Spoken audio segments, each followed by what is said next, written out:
Hello everyone. Let me introduce today's our special guest. It's Richard. Richard is a founder of FXSwap and ISC and the first place winner in the DeFi track at Coliseum Radar Hackathon. He will be sharing insights about his project, his experience participating in the Coliseum program, and how DeFi products like these are bridging a tradition of finance and Web3.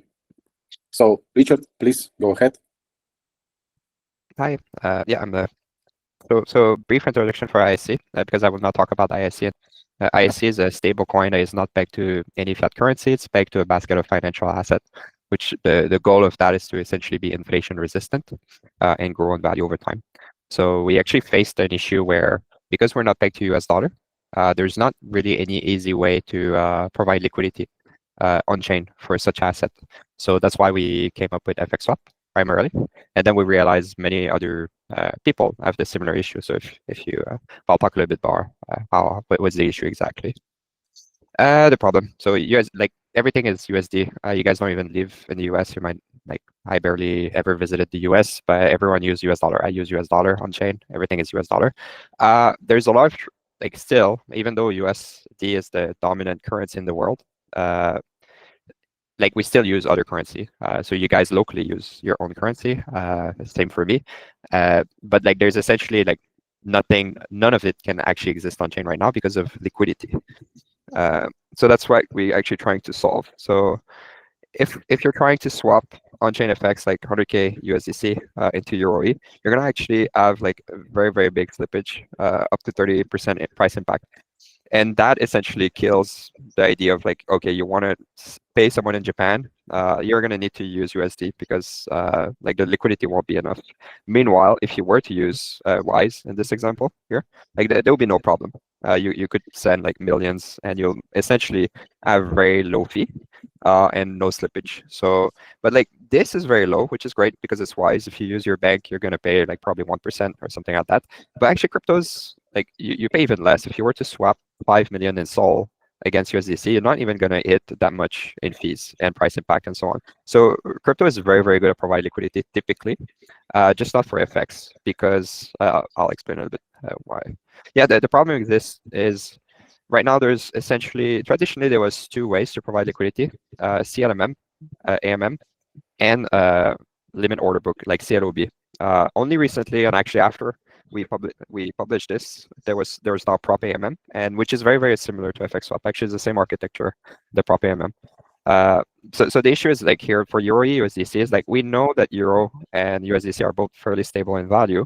However, they're not pegged to each other. So if you want to provide liquidity, so if I'm the project owner EUROE, I will want to provide liquidity maybe a 10% range, and once in a while I'll readjust. And then that's decently difficult.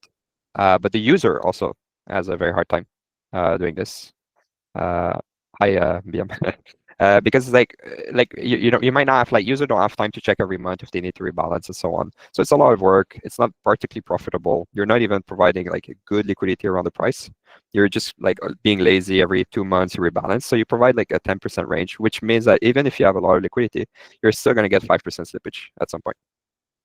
So that's the problem. So the solution, very briefly, is that you have an Oracle-based AMM. So if anyone knows about prop AMM, it's exactly that.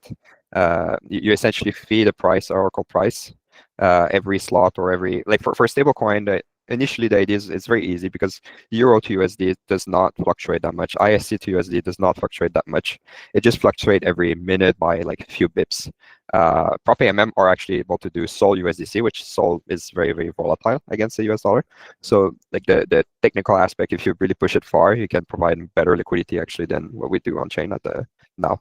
Most of the swaps now are done through prop AMM, which is essentially that you feed a price Oracle and you put some liquidity around it. So yeah, small comparison between all the AMM, FXSwap, aka prop AMM, is better. One difference between FXSwap and prop AMM is prop AMM is the owner's fund. It's some market making firm. It's their own fund. For FXSwap, what we wanted to do is to essentially invite users' deposit in order to build up a massive amount of liquidity and essentially allow trades in other currency than USD. Which is the same technology as FXSwap, but as a prop AMM, but different use. So for us, it was the main use case for ISC, but we wanted to open it to other stablecoin issuer, EUROE, and there's a bunch of Euro stablecoin issuer. There's the goal is to have essentially every Forex on chain, and at the moment, there's really no one that does it. So there's a certain demand, especially from the issuer, because if you start your own stablecoin, let's say in Kazakhstan, you'll bring it, and then you'll be like, okay, let's provide liquidity, and you'll be like, how do I do this? And I think that's actually the reason why we won the hackathon. Is this need? It's not necessarily from the user perspective. It's from the issuer perspective. We were a stablecoin issuer, and we had that issue, and the solution was essentially just to quote on order books. And we also had like thousands of users, and they like essentially like we had a point system and so on. So we were able to essentially tell our user to do this, do that, but there was no easy way for us to tell our user to provide liquidity for ISC against USDC or ISC against something else. So there was really like a hole where like there's no easy solution here, essentially. The best was DLMM, like which is CLMM before. But it was basically at the end of the day, it was mostly protocol liquidity. No user were able to meaningfully provide liquidity, and that's not sustainable. If you're a stablecoin issuer, you don't necessarily have that much money, and because there's not that much liquidity, the stablecoin will have a hard time taking off. Yeah, so like we managed to line up some partner at the time if they would be interested. By the way, we didn't launch FX swap, so that's why you guys probably didn't hear about it that much. But Etherfuse, they launched bonds. So this FX swap is essentially can be used for any stable-ish asset. And then we found with Prop AMM that it can actually be used with any asset. But there's all those issuer essentially face the issue. So they're actually well funded. StraightX is dominating in Singapore. Hondo Finance, I think it's a multi-billion-dollar project. Bali are also very big. Yuri not so big, but basically they all face the issue of like, okay, we need liquidity. How do we do this? We solved it for USD to USD, but there's no really any solution for stable asset.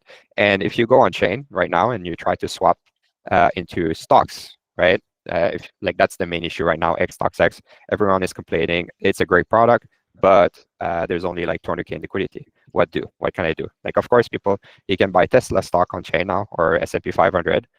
You buy it and you sit on it. You cannot provide liquidity for it because of the issue I've mentioned earlier. You will need to arrange and so on, and that's not viable. So yeah, bringing a TradFi on Solana. So even today, we still face the issue. So I think generally that's kind of why we won the hackathon. Is really like we're bringing users, but that are usually partnered with the project. Not partner, but like they want to work and help the project, and the project is essentially driving the demand for it, and then you can eventually bootstrap this cycle, which are generally very good DeFi product when you have kind of a flywheel effect. Yeah, I don't know if like open to questions or I don't even know. Like, I guess just unmute yourself. Yeah. Can I ask you a question, Richard? Yep. How long did it take you? How long did it take your team to go from idea to MVP? For ISC, it took like a few months for sure. Because like that's kind of a difficult thing to do to launch a new currency, legal aspect and so on. FX swap, it took like a week or two. But it's not. We didn't really reach viable product. Like we just launched it on chain. It's working and so on.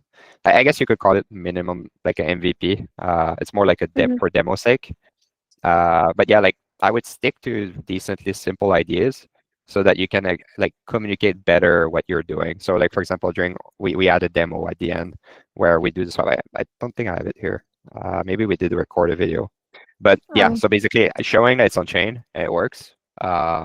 It helps a lot. Like if you just, even though it's cost some money to put on chain, it's like will real money and so on. It's easier to grasp for the other person because they can go on chain and they can actually try it with a test wallet and then like swapping $2 for one ISC, for example, with real money using that. It's gonna add a lot of weight versus if you just do it dummy token A to dummy token B on dummy chain testnet. Like the viewer, like whoever is going to look at your presentation, is not going to bother with this, like getting the token A, token B, and so on. So I think it helps a lot. Be careful, because it's like then it's real money. Like for example, our demo, we didn't allow you, like nobody could deposit into the pool. You could just do swaps, just so that someone does not deposit too much money into it, because it's like it's not audited and so on. So you have to be careful. Okay, great. And what was the most challenging or surprising part of the experience? I mean, in Coliseum, in the hackathon. The experience itself is not. I wouldn't say there's like I didn't. I helped other teams at the time to pitch like question. Like there was a demo session in Singapore where a lot of team were pitching their ideas. So I actually helped the other teams just to kind of challenge your problems. So my experience was like okay, but otherwise it's just presenting online, so it was not very involved. Yeah, the Coliseum see. team are pretty cool. So yeah, no, nothing in particular with the experience, I guess. I see. Okay. And did you get any help in the process of making the project? I mean, afterwards, after the hackathon, For us, we any like we got the support from prize. Coliseum? We got the, yeah, Coliseum. If like they wanted to essentially invest in FX Swap and ISC, which I was see. at a very key moment for us, because we decided actually to like within the decision window to actually stop ISC. Just because like okay, we have a chance to potentially raise from Coliseum and get, I'd say, like a big push in terms of marketing, which we were struggling with. But then we realized like we're so like launching a stable currency is such a hard task, and we were not we didn't have enough momentum slash success slash uh not MVP, but like PMF, and we were spending a lot of time and money, and we decided to stop at that time, which they were okay with. A bit disappointed, but yeah, I do think they're looking to essentially invest in product, and they're generally very helpful. But generally, it's all about like if you need to continuously impress your investor and your supporter, and you need to make them like believe in you that you can make it and you're going to change something, or like whatever it is that you work on, you need to convince people and be inspiring to people, that so that they just help you for free. Because even if you invest in a project or you win a hackathon, if after that you're not, I would say, like on the spotlight for them and so on, they'll forget about you. And like at some point you message them and ask like, hey, can you help me with this? Like then it just becomes a homework for them.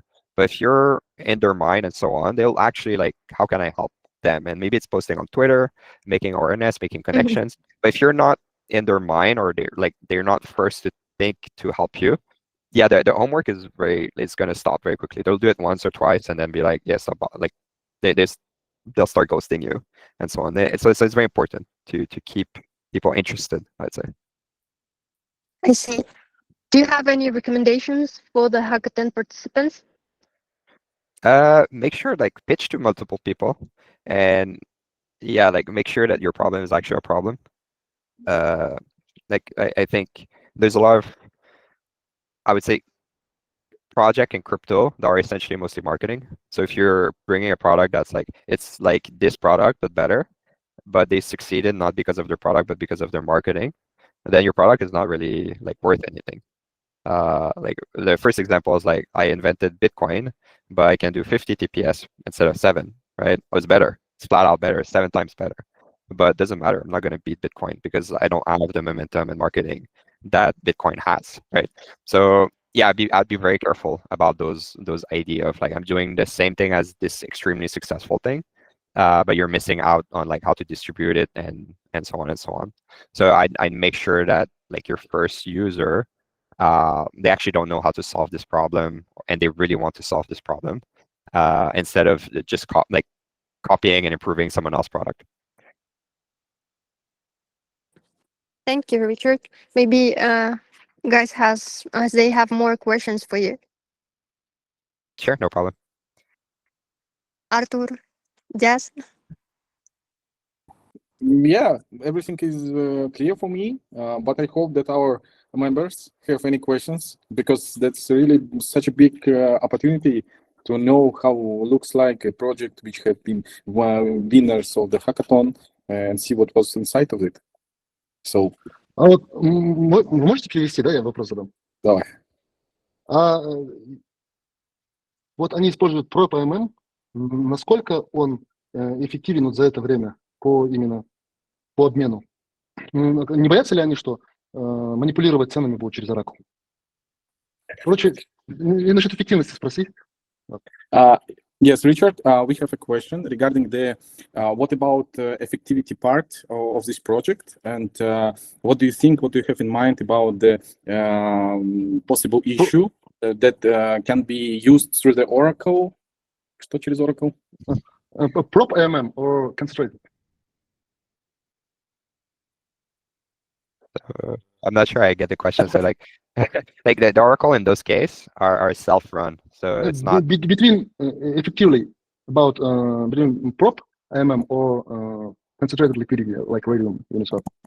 so prop AMM use let me go back to that page. So they use a Oracle In your price. case. Yeah, in our case we feed ourselves. So same as prop AMM, like you write it in your smart contract. You can use switchboard, like which is open and you're not really controlling the Oracle, or you can just be the Oracle. It doesn't need to be decentralized Oracle for this to work. So initially for us, the safest thing is just to publish the data on chain ourselves. Yeah, but not all time will be a good cost. In not all case, yes. Is there a possibility of manipulation of the prices? Like, no, because we're the one like saying the price is 1.09, and you don't know where we take that data. So like you need to find our data source and try to manipulate that. So that's the same for prop AMM. They take the price from Binance and so on, but it's up to them to not be manipulated by you. It's not decentralized Oracle. Okay, understand. thank you. Yeah, if we did use Chainlink and so on, then you can read, okay, they take the price from Jupiter and so on, and then you could look into how to manipulate this. But initially, we don't want to use that because, as you point out, it can be manipulated, and then the whole pool would be drained. Okay. Hi, Thank Richard. you. Thank you so much for your presentation. I have a question. I'd like to know, how does your project IC generate like the revenue, sustainable revenue for the company and the stakeholders? Like, is it mainly through maybe reserve fees or transaction fees or additional integrations on DeFi? Yeah, you can actually find the answer in our white paper. But long story short, the IC is pegged to the basket of asset minus 0.5% per year. And that 0.5% is used to pay for the project and the reserves, like the different entity holding the asset. Oh, okay. Thanks. Yeah, we never reached scale, so we never really made any kind of money from that, though. So. I just heard from our mentors that to win, a sufficient factor is like if the project will be will make a lot of money, like, you know. Right. So like in Okay. our case for ISC, because it's 0.5% of the market cap effectively in terms of revenue, it's similar, like it's in the same ballpark or the same range as Circle and Tether. Like they obviously take 5% because they take the full TBL yield. But I think it's kind of realistic if we do succeed. Let's say if we turn into billions of dollars in market cap, then the revenue per year are in the millions, and the operation are very lean. So it's kind of very easy to do the math of like, okay, those guys are making 0.5% of the AUM, and the AUM could be in the billions. Therefore, yeah. So I think that is actually, especially for DeFi track. I don't know for the other tracks, because there's a lot of projects in crypto where it goes very strong. They sell tokens, they fundraise, but there's no route to revenue. And I think Solana is very, very focused on building business and not protocols. Yeah, right. That's what I thought. Thanks. No worries. Okay, Osen, yeah, sorry, I'll answer Osen. Do we have I more think questions? yeah, it's for you to essentially show that like their problem exists. So that's fine if the project does not exist. ISC did not really exist on chain. FXSwap did not really exist on chain. But we kind of showcase the problem for both. And I think that can lead to success. Hi Richard, I have a question for you, especially. Like, what is your backstory? How did you become the version of you now? Like, what did you do? Yeah, I used to work in hardware, like system on chip. Then around 2017, 2018, I moved to market making in crypto. And then I launched ISC in 2022. So kind of a shift from hardware to high frequency trading into crypto project, and then a very, very strong focus on Solana at the end. So thank you very much. No worries. Thank you, Richard, for sharing your experience. We really appreciate that you're being here today with us. No worries. Serim, you got the question to Richard or? Yeah, I want to ask. Yes. Richard, hello. Thank you for Hi. sharing presentation. My question is, like, how many guys were in your team, and what was the story after the hackathon, and what is your plans with this protocol? Yeah, so we were 3 co-founder, and we had 4 staff with us. For the FX swap, essentially, it was mostly me and one of the other co-founder. For IC, it was the whole team.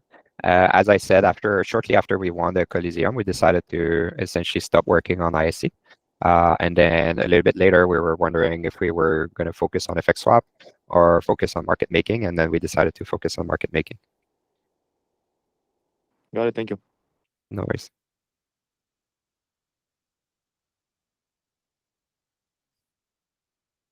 I was saying I don't think that's especially not for Coliseum. If it's a decently novel idea that's like successful on another chain, it might work actually.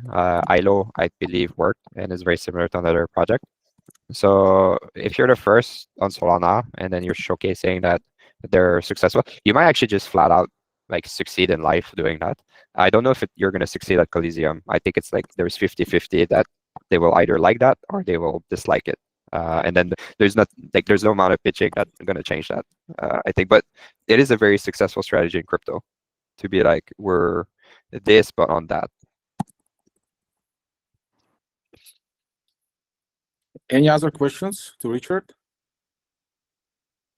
Richard, can you give us like top 3 tips to win a Coliseum? Maybe what is very important, like what to keep in mind, how to what is the priority to win a Coliseum?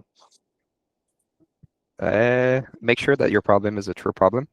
That's, I'd say, number one. Like if you're looking for YC stuff, like everything that YC says about startup is a very, very good guide. I'd say not everything is applicable to crypto, but most of it is applicable to crypto. Don't rely on Coliseum. So regardless if you win or not, if I have a feeling that you don't even, like I'm a judge and I have a feeling that you don't really, you care about winning, of course, but you're going to keep going on your product, even if you don't win, because you believe so much in your idea and your idea is so good that sure, Coliseum would be great to win, but I'll keep going after regardless. That's, I think, is a big help because they essentially want to get in as an investor later on. So they need to believe that it's not winning Coliseum that's going to shut down their project. So I'd avoid those like very quick ideas that are cool in concept, but don't really lead to a big business. Okay, and the last one question. Okay, again. So we are now developing an app with like Web3, and I'm really struggling to choose what tool should I use for production ready app, like connected with Web3. Now I'm using like vanilla like Web3.js, but there are some tools like Jill or Kites. Should I use it like because it's new, something new, or what should I use? Just use, like, especially early on, just use whatever you're comfortable with to get to your MVP. Like ask around, like ask what other people use. But yeah, I think that's a problem that's going to recur for the rest of your life as an engineer or product designer. It's just like, what tool should I use? Like I remember it was like 10 years ago, should I use Git or I forgot the other one, SVN. And then at the time I was very confused, like, okay, start to read feature of both. In hindsight, there was like, there's no question, it's Git, of course. But yeah, like that problem is going to keep coming back. You just ask people around and generate, unless you have like you're an expert, just use what everyone else is using. And eventually, if you're good enough and you know enough what you're doing to like, oh, I know why everyone use Web3.js, I want to use something else. Then at that time, use something else. Like, don't be the if you're a beginner, don't start to be the first one to use some new tools. Okay, no problem. Thanks. Yeah, that's really cool that here you have explained to us, to our members.